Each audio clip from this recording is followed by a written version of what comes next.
कि आपको कुछ भी नहीं करने का है, सहज में हो जाता है। सहज शब्द का रोजमर्रा भाषा में सहज माने आसान, लेकिन सहज शब्द जहाँ से आया वो सह और ज के साथ मिले हुए सहज से आया, माने आसान है। मतलब जो हमारे हमारे साथ जो पैदा हुई आँख है, हमारे साथ पैदा हुई हमारी नाक है, इसका हमें कुछ देखना नहीं पड़ता, कोई भी प्रतिबिंब पूरा नहीं पड़ता। पर अगर कोई ऐसा सरोवर हो कि जिसके अंदर कोई भी लहर उठ नहीं रही, तो उसके चारों तरफ फैला हुआ उसका सौंदर्य पूरा की पूरा अंदर प्रतिबिंबित होता है। इतना ही नहीं, पर पूरा तादाद में पाता है। इसी तरह से जब आप किसी भी सुंदर दृश्य को देखेंगे, परमात्मा की रचना की ओर दृष्टि करेंगे, आप निर्विचार हो जाइए। निर्विचार होते ही उसके अंदर की जो आनंद शक्ति है वो आपके अंदर पूरी प्रतिबिंबित होगी। इतना ही नहीं, आप उसे पूरी तरह से तादाद में पालेंगे। इसी तरह से संगीत, अनेक विध परमात्मा ने आपके लिए श्रृंगार सजाया, अत्यंत सौंदर्य चारों तरफ फैला हुआ। उस सौंदर्य के सूत्र ही पे उतरने से आपके अंदर आनंद की उत्पत्ति हो जाएगी, और उस आनंद को आप लूटने ही के लिए पैदा हुए हैं। अपने को बेकार में दुखी बनाने की कोई जरूरत नहीं। इस पर से बहुत लोगों ने ये भी पूछा है कि हमें अब आगे क्या करना होगा। अब क्या करना होगा, सिर्फ देखना होगा। जब आप सिनेमा देखने जाते हैं उस प्रेक्षक की दृष्टि से, तो आप थोड़ी पूछते हमें क्या करना है, सब कुछ देखना ही, देखते ही रहना। आवागमन देखना है, पेड़ों का बढ़ना देखना है, चिड़ियों का चहचहाना देखना है, हर एक चीज़ की मंगल, पवित्र पूर्ण मधुर मुस्कान, हर चीज़ में लहलाती परमेश्वर की आशीर्वाद की वाणी, उसको सुनना और कुछ भी नहीं करना। बस यही सब देखते देखते आप अपने में विभोर हो जाइए। अब सिर्फ देखने का मजा है, कुछ करने का सवाल ही नहीं। शरीर के स्वास्थ्य के लिए भी आपको बहुत कुछ अब नहीं करना होगा। जैसे कि आप लोग बहुत से योग आसन आदि करते होंगे, तो बहुत योगासन वगैरह करने की ज़रूरत नहीं। एक आध हल्का योगासन करें तो कोई हर्ज नहीं, लेकिन अधिकतर अपने शरीर का बहुत ख्याल रखें। इसी शरीर में उस परमात्मा का वास है, इसकी इज्जत, इसके साथ कोई भी ज्यादती करने की ज़रूरत नहीं। हाँ, शराब आदि चीज़ों से अगर आप अपना छुटकारा करना चाहते हैं तो बहुत आसान।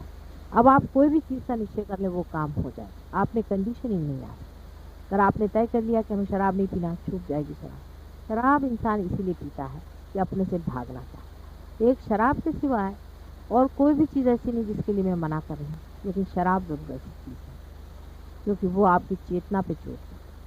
शराब की ओर देखते साथ शराब छूट जाए, क्योंकि आप स्वयं को इतना प्यार करने लगे और अपना इतना मजा आएगा। अगर आप में से किसी को जेल हो जाए तो आप कहेंगे वाह भाई, ये तो बड़ा अच्छा होगा, बैठ के ध्यान करें। मनुष्य अपने ही मौज में ऐसा रहेगा कि उसको फिर शराब वराब की कहाँ आदत है। सिगरेट भी अपने आप छूट जाता है, कुछ कहने की ज़रूरत नहीं, अपने आप ही सब कुछ छूट जाता है। हमारे यहाँ बम्बई में तो यह हालत है कि अगर माचिस चाहिए तो घर से ले जाना पड़ती है उदबत्ती जलाने के लिए, कोई भी सिगरेट नहीं पीता। बड़े बड़े सिगरेट पीने वाले पता नहीं कैसे सिगरेट छोड़ देते। कुछ लोग थे वो बहुत रमी खेलते थे, वो कहते रमी हमारी छूट गई, क्योंकि अब मज़ा आया, ज़िंदगी में मज़ा आएगा, इंसान में मज़ा आएगा, उनके प्रॉब्लम्स में मज़ा आएगा, उनके साथ जूझने में मज़ा आएगा। अब आप इंसान के साथ एक होना चाहिए। अब ये भी ख्याल रखना चाहिए कि अब हम दूसरे हो, अब वो नहीं रहे जो पहले थे, एकदम बदल गए। अब दूसरे हमारे साथ बदले नहीं, उनकी ओर देखना है, उनसे घबराने कोई बात, क्योंकि आप भी तो वैसे ही थे।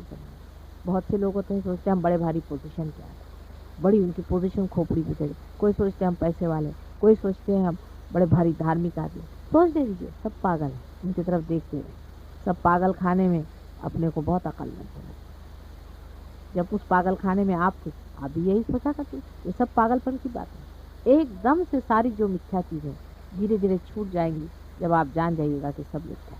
अब आपके अंदर वो शक्ति आ गई, अब आप में ऐसी शक्ति आ गई जिसके कारण आप कोई सी भी बात सोचेंगे, उस सोच विचार का आप पर असर नहीं। जैसे कि कोई आदमी कहे मुझे गुस्सा नहीं करना, तो बड़े अपने से पूछे अरे पागल, जरा गुस्सा तो कर।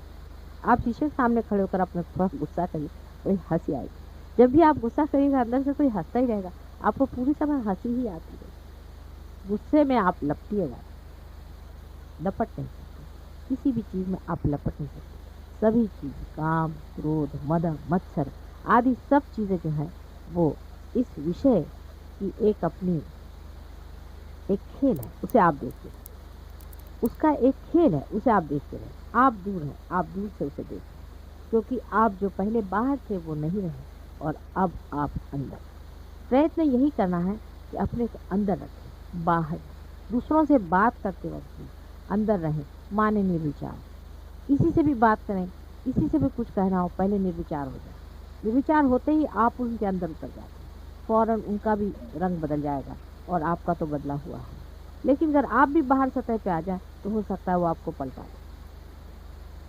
अभी आप अंदर बाहर कर सकते हैं, क्योंकि वजह यह है कि अभी अभी कहीं अंदर आप पहुँचे। जैसे कि आप ट्रैफिक में से गुजर के आ रहे हैं और आपको एक पहाड़ी पर बिठा, लेकिन आपको ट्रैफिक की आदत हो गई है, तो आप ख्याल बनता है अरे मैं तो ट्रैफिक में, फिर आप देखिए कि मैं कहाँ खड़ा हूँ, पता हो जाएगा कि आप कहाँ खड़े। यही सेल्फ रियलाइजेशन पहली तो चीज़ है कि संसार का सारा सौंदर्य आप में तादाद होता है। आप जानिए कि नई चीज़ है, बड़ी अद्भुत, विश्वसनीय नहीं, कोई विश्वास नहीं कर सकता, पर है बात, ऐसा ही होगा। आपको खुद ही लगने लगेगा कि आप साक्षी हो। घर में कोई बीमार पड़ गया, अब सारा घर दौड़ेगा, आफत करेगा, ये कोई झूठ, कोई सच, कुछ चलेगा। आप अपने देखते रहे, आपको बराबर सूझेगा क्या करना है। आपको जो मन में आए वो आप करें। आपका मन में सर पे हाथ रखे, सर पे हाथ रखिए, पैर पकड़ने का मन हो पैर पकड़िए, जो भी आपके मन में आ रहा है, सत्य ही आ रहा है, उसको आप।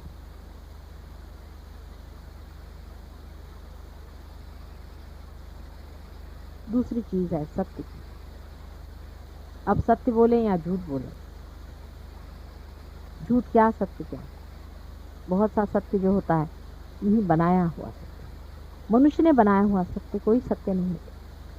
बहुत बार बहुत सा जो झूठ दिखाई देता है वो महान सत्य होता है। इसलिए उसका निर्णय आप मत लीजिए, आप सिर्फ बोलिए। आप अपनी निर्विचारता पर बोलें, आप अपनी स्थिति पर बोलें। लोगों से डंके की चोट पर कहना पड़ेगा कि हाँ ये चीज़ है, यही सत्य है, यही होना चाहिए, इसमें डरने की कोई बात नहीं। दिखने के लिए वो शायद लोगों को झूठ लगे, लोग आप पर हंस भी सकते हैं। हम पूना में गए थे, वहाँ के कुछ ऐसे महामूर्ख लोग थे, उन्होंने पेपर में तक निकाला कि ये लोग जो हाथ से ऐसे ऐसे माता जी कर रही थी तो वो सबको मेस्मराइज कर रही थी। तो उनको एक साहब ने सवाल पूछा वहाँ पर कि आप उनको क्या ज़रूरत पड़ी मेस्मराइज करने, और उनको कोई धंधा नहीं। कहले हम तो मेस्मराइज नहीं हो सकते, कहले आप हो भी नहीं सकते, उनके तरह का मेस्मराइज होना कठिन है। इसलिए तरह तरह के लोग हैं दुनिया में जिनको समझ नहीं, क्योंकि आपके अंदर ये चैतन्य आ गया, आपके अंदर से बह रहा, आपने इसे देखा हुआ है।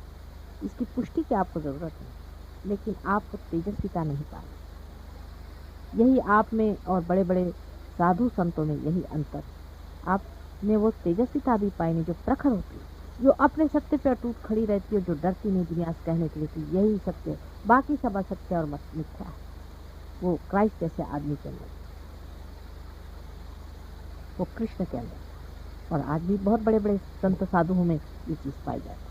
वो आप आदि शंकराचार्य में पाई। आप उनकी पुष्टि के लिए आप उनकी किताबें पढ़ें, अब नए सिरे से आप पढ़िए, आप नए सिरे से गीता पढ़ें, नए सिरे से आप बाइबल पढ़ें। उसमें आप देखिएगा कि आपकी हर एक बात को पुष्टि देने वाली चीज़ें उसमें, लेकिन आप स्वयं पुष्ट हैं। आपको कोई ज़रूरत नहीं कि कोई आपको ही सपोर्ट करता रहे या आपको कोई सहारा दे। आप स्वयं अपने सहारे पे खड़ा होना जैसे ही शुरू कर देंगे, एकदम प्रकाश। इसमें कोई शर्माने की बात नहीं, इसमें कुछ घबराने की बात नहीं। हमारे यहाँ ऐसे लोग देखती हूँ मैं कि एक में घर के अंदर एक आदमी हो जाता है, वो फिर किसी से बात कहता नहीं, अंदर छुपा लेता।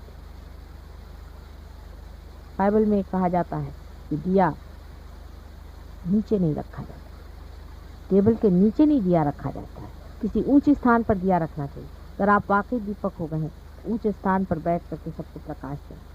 सब धर्मों का प्रकाश यही है। आप चाहे किसी भी धर्म हो, आप उठा के देखिए। आप सिखों को धर्म को मानते हैं, उठा के देख लीजिए, अगर कहीं पर भी ये बात न लिखी है, अगर झूठ बात कोई है, आप किसी भी धर्म की किताब देख लीजिए, सब किताबों में आपसे पुष्टि के लिए बड़े बड़े लोगों ने लिखा है। आप श्लोक से श्लोक कह सकते हैं, आप कुरान की आयत कह सकते हैं, सब इसी चीज़ की गवाही देते। चाहे उसे यहाँ पर हम लोग जिसे जिसे स्पिरिचुअल कहते हैं अंग्रेजी में, जिसको हम लोग आध्यात्मिक कहते हैं संस्कृत में, और जिसे वो लोग रूहानी कहते हैं। नाम बदल देने से जो सत्य है वो एक ही है, और सबको ये मालूम है आप लोगों की सत्य क्या है।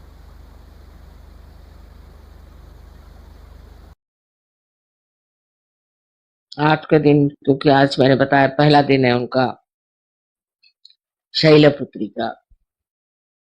और शैलपुत्री का मतलब ये भी होता है कि उनकी अवलोकन, क्योंकि हिमालय में पैदा हुई। हिमालय सबसे ऊंचा पर्वत है, और वहां से सारे दुनिया का अवलोकन, मतलब उनकी दृष्टि सब पर पड़ने के लिए पहले शैलपुत्री का जन्म। तो सब देख लिया। छोटे बच्चों को भी देखिए, सबको देखते ये कौन है, वो कौन है, वो कौन है। उसी तरह शैलपुत्री का कार्य है। और उस पर से और भी नाम है, शैलजा, ये वो है। पर जो अपने यहाँ ग्रंथों में माना जाता है कि नवरात्रि, जो चैत्र की नवरात्रि है, उसमें जो पहले देवी का अवतरण हुआ वो है शैल। बहुत जगह चैत्र की इसको बहुत मानते हैं, जैसे बिहार में आपके यहाँ छठ होती है, तो षष्ठी के दिन वहां होती है छठ। वो ये इस इनमें से। और दूसरी जगह कहीं गायत्री, कहीं कुछ। अब गायत्री मंत्र भी बहुत राइट साइडेड आदमी को नहीं कहना चाहिए, क्योंकि राइट साइडेड पावर्स उनको, उससे अच्छा लेफ्ट साइड की मंत्र का है, जो बहुत राइट साइडेड है। जो लेफ्ट साइडेड है वो राइट साइड के मंत्र का है। इस तरह से बैलेंस आ जाए। तो मतलब ये समय है आनंद विभोर होने का है, इतने बड़ा महत्वपूर्ण समय है। और हमारा भी जन्म ऐसे ही समय में हुआ। कमाल तो ये है कि इसके बाद, हमारे जन्म के बाद नवरोज, वो भी यहीं से शुरू, और हमारे जन्म के बाद ही नवरात्रि शुरू। इसके बड़े कमाल के कॉम्बिनेशंस हैं। तो 21 मार्च के बाद ही नवरात्रि आए, उससे पहले। इस प्रकार ये चैत्र की जो है बड़ी कमाल है। और अपने यहाँ चैती वगैरह से गाने भी होते हैं, उसके एक ढंग होता है गाने का, चैती चैती गाना। क्योंकि क्या कि जिस ये पहले के साधु संतों ने और कवियों ने और बहुत सारे गायकों ने, जब चैत्र की वो खुशियों को पाया, तो वो स्वर में बदले, तो वो गाना शुरू हो गया। चैत्र का आनंद जो है, ये विलेजेस में बहुत मानते हैं चैत्र।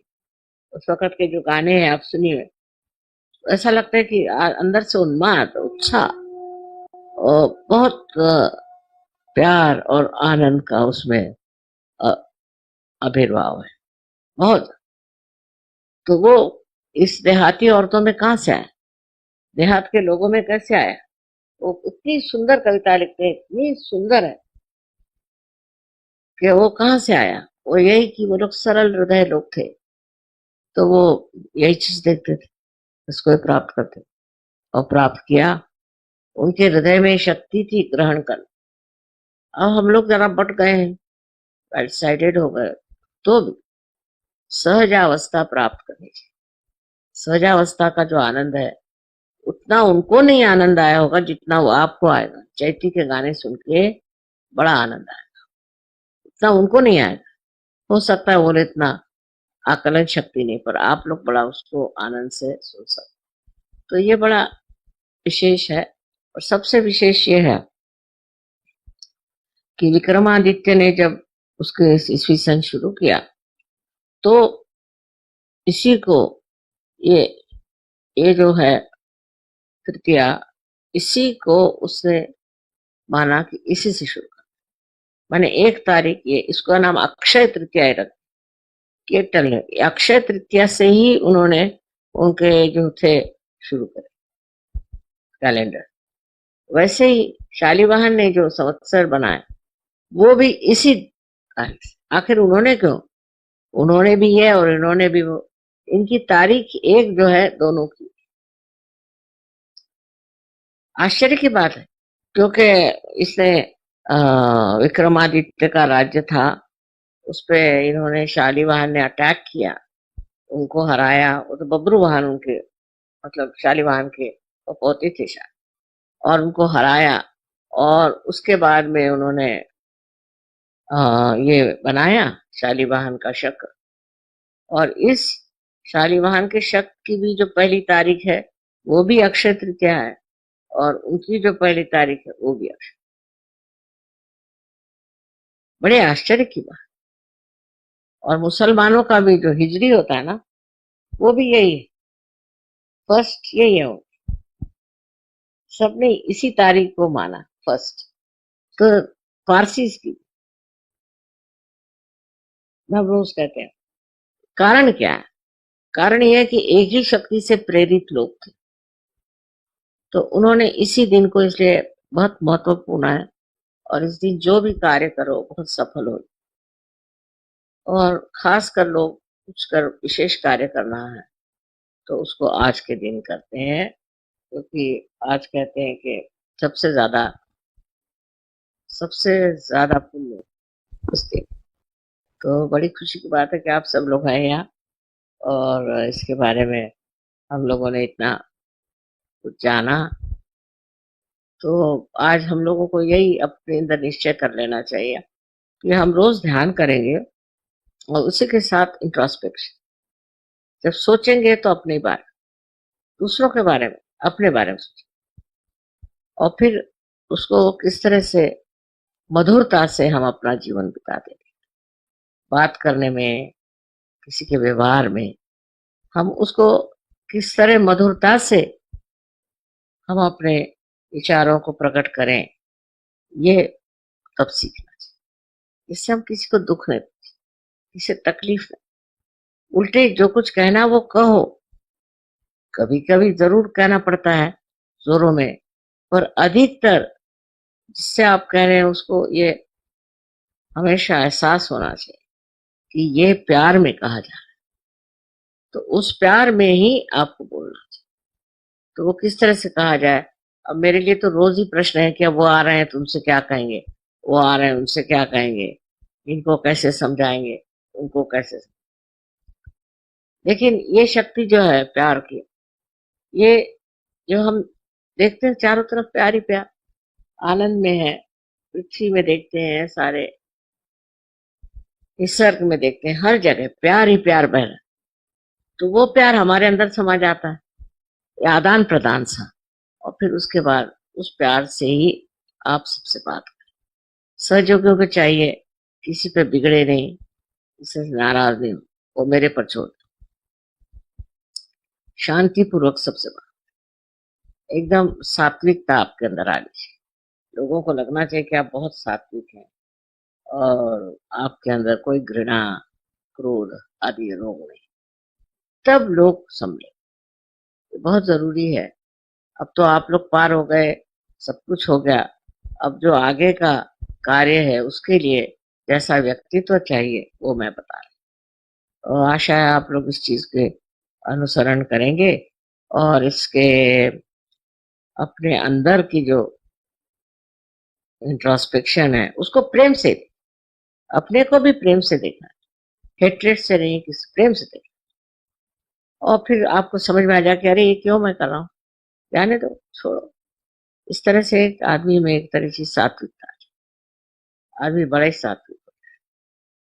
इसी प्रकार से सहयोग बहुत सुंदर हो जाएगा। और मेरा जो एक स्वप्न है कि सारी दुनिया में इतने सहयोगी हो जाए कि दुनिया ही बदल जाए, तो वो होना चाहिए।